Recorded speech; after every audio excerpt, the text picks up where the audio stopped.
Hey you guys, welcome back to my channel. For today's video, we are going to go through my trash. I know that doesn't sound that appealing, but I love these kind of videos because it really shows you what people actually use and repurchase over and over again. Now, there is some makeup in here, a lot of skincare, a lot of hair care products, some miscellaneous things. Some of this, if you've watched my empties videos before, you will have seen a few of these before, but I have a couple new things in here as well as some thoughts to share on those things. So we're going to go through it all today before we get into the garbage. I want to give a special welcome to any of you that are new here. Thank you so much for joining me. I hope that you enjoy this video. Please consider subscribing before you leave and make sure that your notification bell is turned on. And with that said, let's just jump right in because it is pretty full. Okay, so let's start with two nail products. So I have just a very basic nail polish remover. I feel like this is kind of a stupid thing to talk about. It's just the Equate brand. I just buy, honestly, I'm not particular with my nail polish removers. They haven't even had the store brand more recently. I just get whatever's cheapest. I don't really care. My nails probably don't care. And then I have this right here. This is an empty Olive and June clear nail polish top coat. You guys, this is the best top coat ever. I've stocked up a ton of these. They used to send me their PR and I had a bunch of these on hand and then I bought quite a few myself. The only bad thing about these is as they get about a little more than halfway gone, they get a little bit thick and gloopy. So I have probably 3 more of these laying around that are about that full that I try not to use very often because they're a little bit too thick. But that said, you guys, I love this top coat. It is so good.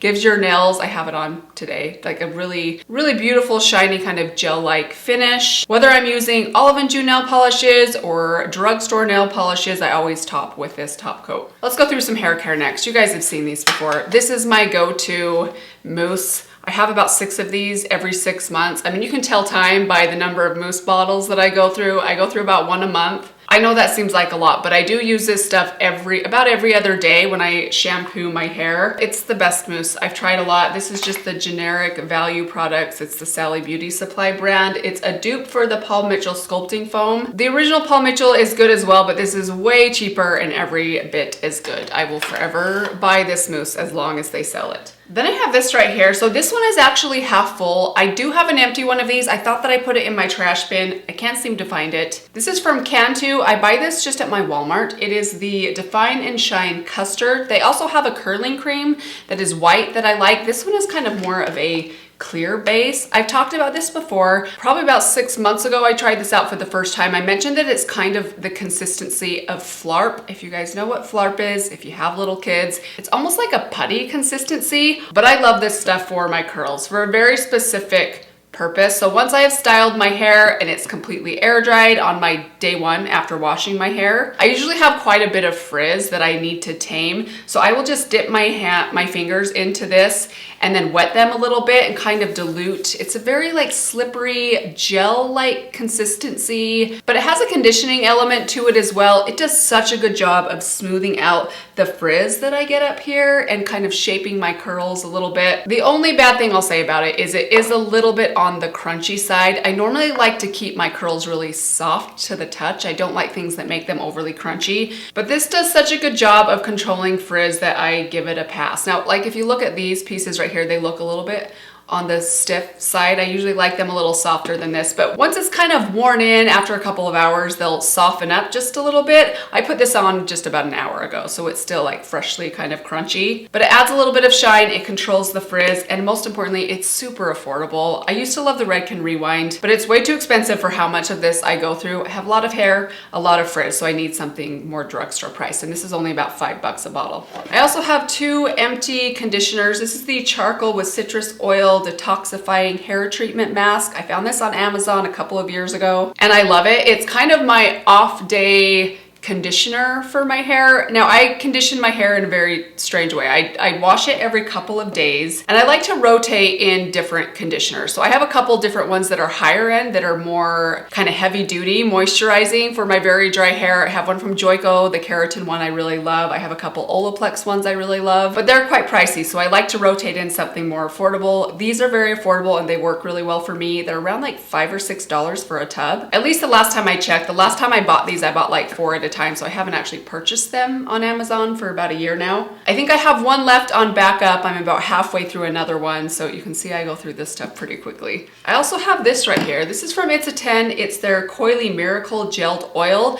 Now what this does for my hair reminds me a little bit of the Flarpy stuff, the Cantu stuff I just talked about. It's kind of like a conditioning gel, kind of a curl shaper, frizz control. This one is quite a bit more expensive though. So I think I got this at Sally Beauty Supply, but it wasn't cheap. It was around like $14 or $15. I may have got it on sale. I even saw this recently in a Marshalls or a TJ Maxx, and it was still like $12.99 or $13.99 for just 5 ounces of product. That is not very cheap for me. I liked it, but it's one of those products I use quite a bit of this, so I just can't afford something this expensive for my hair. I also have this right here. This is from Schwarzkopf. This is the Anti-Frizz Shine Serum. This is kind of like a hair oil, but it's more like a balm than an oil. I liked it. I don't know that I would repurchase it. I think it was again like $12.99, and I got this with a store discount. My sister has, she does hair professionally, so sometimes I'll go with her to get hair product. So I got this basically for the cost that she pays, which is a little bit cheaper. It was really nice. It smelled really nice, but I'm not that picky with hair oils. I find some drugstore ones that work just fine for me, so I just tend to use those, and those are probably the ones I'll repurchase. Okay, I think I have one more hair product in here, and that is this right here. It's from Kendra. This is the Kendra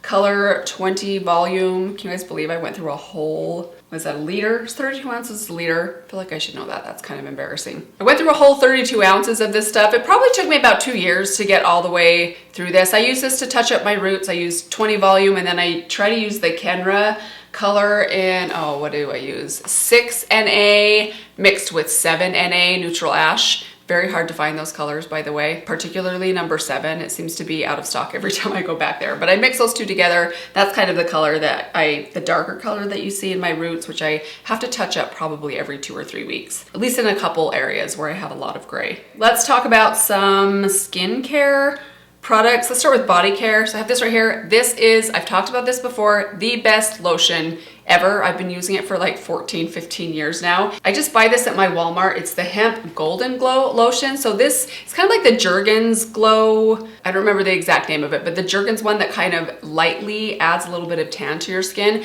This is kind of like that, but it doesn't have the same weird scent that the Jergens one has. That one I can kind of smell the self-tanner in it a little bit, but this one I can't smell the self-tanner, and I actually like the coloring of this one better. I think it's a tiny bit stronger than the Jergens. It gives you a really subtle, pretty soft kind of golden glow. If you have fair skin that you find gets very pasty in the winter time, you'd like a little something, but not like full self-tanner mode, this is what I would recommend. I absolutely love this stuff. I used to go through it a lot more quickly, but as I talked about in my last empties videos, and as you guys are about to find out, I have a very severe addiction to self-tanner, so I don't use this quite as much when I'm using a normal self-tanner. So let's just jump into self-tanner, get it over with. I clearly have a severe addiction. I've gone through 3 bottles of my go-to self-tanner. I've tried a lot of self-tanner over the last 4 years since I started self-tanning a little bit.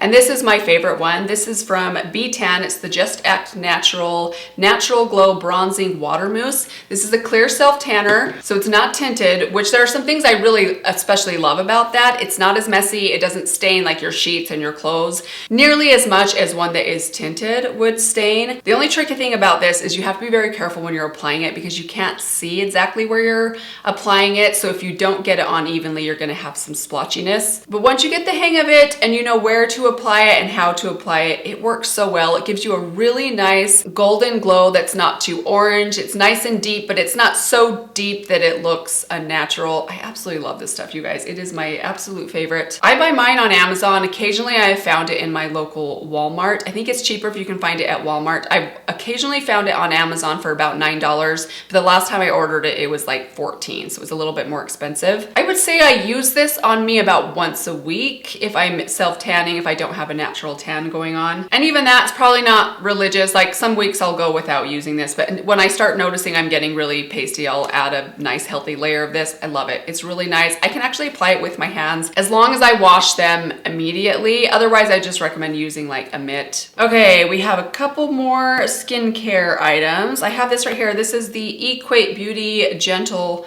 Lotion. This is just the dupe for the Cetaphil. I really like the dupe for the Cetaphil one.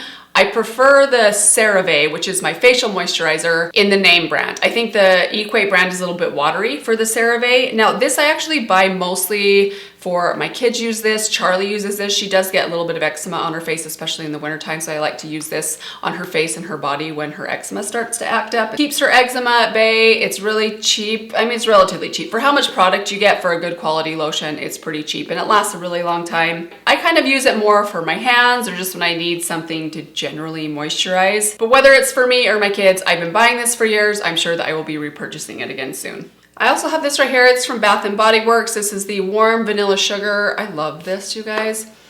If you're not into sweet scents, you're not gonna like this, but I absolutely love the smell of this. Now my sister gives these to me for gifts on occasion, so most of these that I own usually come from her. I don't use them on the regular, and in fact, I use these a lot more on Charlie because she likes the smell of them. And this is one of her favorites, so I might repurchase this the next time I do a Bath & Body Works order, which I'm trying to scale back on. I realized going through some budgeting stuff that I spend way too much money at Bath & Body Works, and I used to be someone that told myself I would never do that, spend a lot of money on body fragrances and candles, but I've become that person. I'm trying to scale back. So we'll see when I repurchase this. Might be a little while, but it's definitely a scent that I really recommend if you like sweet scents. Okay, some serious skincare now. I have my muesli things right here. So these are an online prescription, like an online dermatologist. I have their spot cream, and then I also have to be careful, it has my address on here. And I also have the skin cream. This is the basically tretinoin is what it's called. So mine is just the lighter percentage, it's the 0.05%. I've been out of this for a while. I kind of stopped using it back at the end of spring. I noticed it started to make my skin peel a little bit, which is kind of unfortunate because I was really hoping to go up a percentage. I think they have a higher percentage of this that I was curious to maybe try, see if it would fight off the aging process, but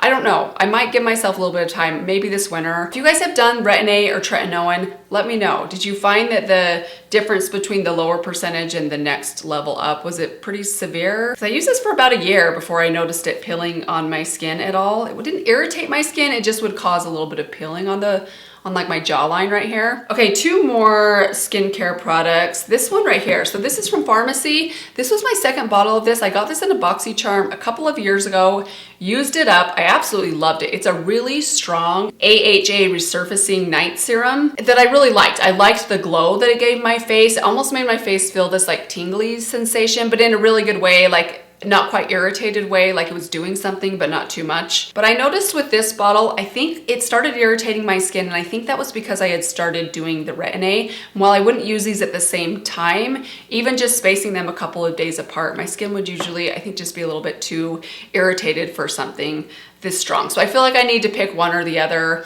I'll probably go with the tretinoin rather than this one right here. But if you're looking for a good AHA, I can't say that, AHA alpha hydroxy serum, I do think this is a really nice one. And then my last skincare product is this right here. This is the Pacifica Glow Baby Vitamin C Serum Booster. I really like this stuff. It's a basic vitamin C serum. Now vitamin C, again, is one of those things that I know is supposed to be really good for your skin. I don't necessarily notice a huge difference in how my skin looks when I am or am not using a vitamin C serum. Maybe it kind of brightens up my skin a little bit. These differences, I mean, are so subtle. So I hate to say like this is gonna change your life. I feel like skincare, anyone that says that about skincare, kind of feel like might be lying to you or might just be a little bit too hopeful about a product. I don't know, I'm kind of a pessimist though. I kind of don't assume that things are working very well for me. Maybe it's because I'm over 40 and I've just like given in to the fact that we're not gonna totally be able to stop this train.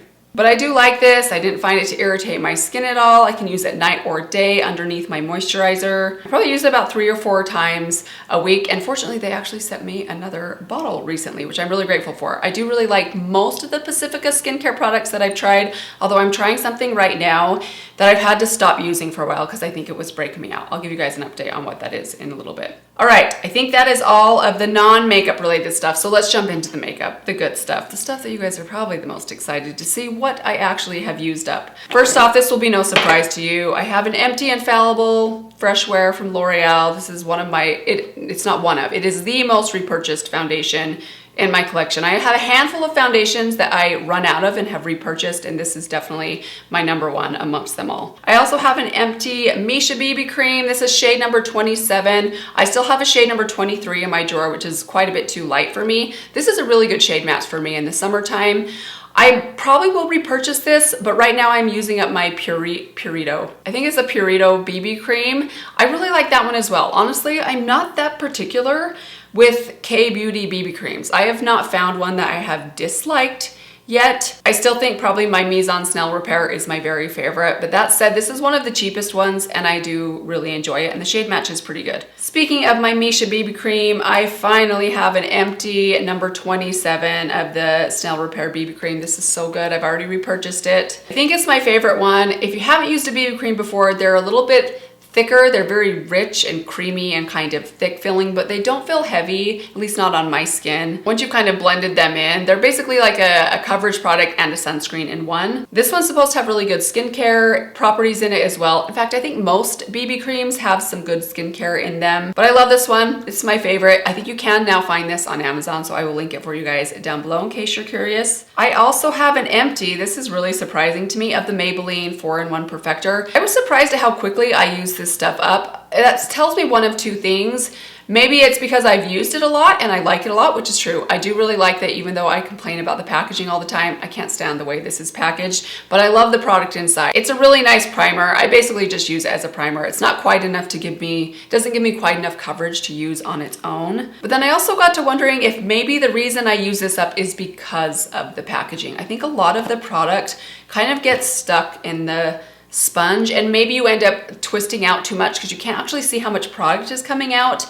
So I think I maybe over twist, and then I just have product like left sitting in here that kind of dries up and doesn't get used. I tried pulling this thing off for a while, but then I found that not to be the easiest way to use it either. I wish this came in a squeezy tube. I'd be way more excited to repurchase it if it did. And I also think I probably wouldn't use it up quite as fast because I could control how much product I was getting out. But I do like it. I think I will probably repurchase this again. I have an empty lip gloss. This is from Dominique Cosmetics. This thing is pretty old, and in fact, it's probably been empty for quite a while. I had this in my purse forever, and when I would have nothing else left in my purse, I would try and scrape like the tiniest bit of this that was left in this very empty, disgusting looking bottle. But I really liked this lip gloss. It was a beautiful shade. I don't even remember what it was called. I think it might have been like peach or like iced tea or peach tea or something. Really nice light pink, looks great with a darker lip liner. I know Dominique Cosmetics is kind of hard to find these days, and a lot of her products have changed over the years, so I doubt that this is still made. I would consider repurchasing it. I mean, I don't know. I feel like I have so many lip glosses that I will never go through. I'm not in a rush to go out and repurchase lip glosses very much, but I went through an entire lip gloss, which is kind of a feat on its own. I also have an empty of my Ash Taupe from Ulta Beauty, the Ultra Slim Brow Pencil, one of my go-to slim brow pencils, highly recommend. And then I have a couple of mascaras to go through. So these aren't technically empty, but I'm just going to get rid of them. These are from Pacifica. They sent me these. I did not like the primer or the mascara. They just did not do any favors for my lashes at all. The packaging is gorgeous. I mean, it's very weighty. It's like weighty like the Thrive Cosmetics mascara was. Really pretty packaging, but unfortunately the mascara and the primer just didn't work for me. I have two empty minis. My super fan, I love this mascara, but I like it in the mini. I don't know, I'm gonna run out and repurchase it. I have so many mascaras, including mini mascaras that I'm working through right now, but I did really like this one. I also have an empty mini of the Milk Kush mascara. This is like my third mini of this mascara, most of which I've gotten in like sample products from them. I think one was a birthday gift, one came as probably a Sephora holiday favorite set. I like this mascara, and I actually have a full size that they sent to me that I haven't yet opened. Maybe once I run out of some of my other mascaras that I'm testing out right now, I'll reach for that one. I don't think it's bad. I just don't know that I love it enough to want to go buy a full size. I think this is the very last thing, is an empty of my Urban Decay Perversion mascara. This mascara I probably will not repurchase again. I used to purchase this mascara more regularly when I did my 7 looks videos, because this is one of the easiest mascaras to remove ever. It comes right off with water. You don't even need soap. which means that if my eyes water at all, this is not a good mascara for me. I haven't tried their waterproof version. I'm assuming they have a waterproof version. I do like how dark it is, and I also like the brush. If you have a very sensitive eyes and like anything that's rubberized or a little bit pokey makes your eyes water, this is the softest brush. It's like putting your mascara on with a feather. I think it makes my lashes look nice. I just don't think I'll repurchase it because I do have watery eyes on occasion, sometimes severely if I'm watching sports, and this just would never hold up in a situation like that. I just like this when I was doing more than one look in a day. I could remove it very easily when I was washing my face, getting ready to do another makeup look. But since I don't really film those videos often anymore, I don't know that I will repurchase this. That is it. I feel like we got through that pretty quickly. Hopefully this video won't be too long. I know I have a tendency to talk too much in videos like this. Not a ton of makeup in here, but I was surprised at how much I ended up finding at the bottom of my trash bin. As someone that has way too much makeup, I don't go through makeup very often, so this is actually pretty good for me. Let me know what you guys thought. Hopefully this was a good little peek into what kind of products I'm using on a daily basis. Some makeup related, some just like other miscellaneous stuff, which I don't talk about a ton. I often forget to mention, so hopefully this gave you guys a little bit of insight. Thank you guys so much for watching this video today. Stay tuned. I have some fun videos coming your way. We're going to be doing some declutter soon. I've got a couple new drugstore things heading my way from Ulta, so stay tuned. Make sure you subscribe to my channel before you leave if you haven't done that yet. But that's going to do it for today. Thank you guys for watching. Hope you are all doing well, and I will see you in my next video. Bye. Peach Fresca. So good. This is my new favorite soda. I don't drink a ton of soda. I try not to drink a ton of soda, but I had like a stomach bug a couple days ago, so we bought some Fresca and I'm obsessed. I want to like buy more, even though I'm feeling better now. It's just so delicious. Liquid that foams. Duh. People know what foaming means, Mandy. I don't need to explain it to them. They've seen these dispensers before. They've been around for a while.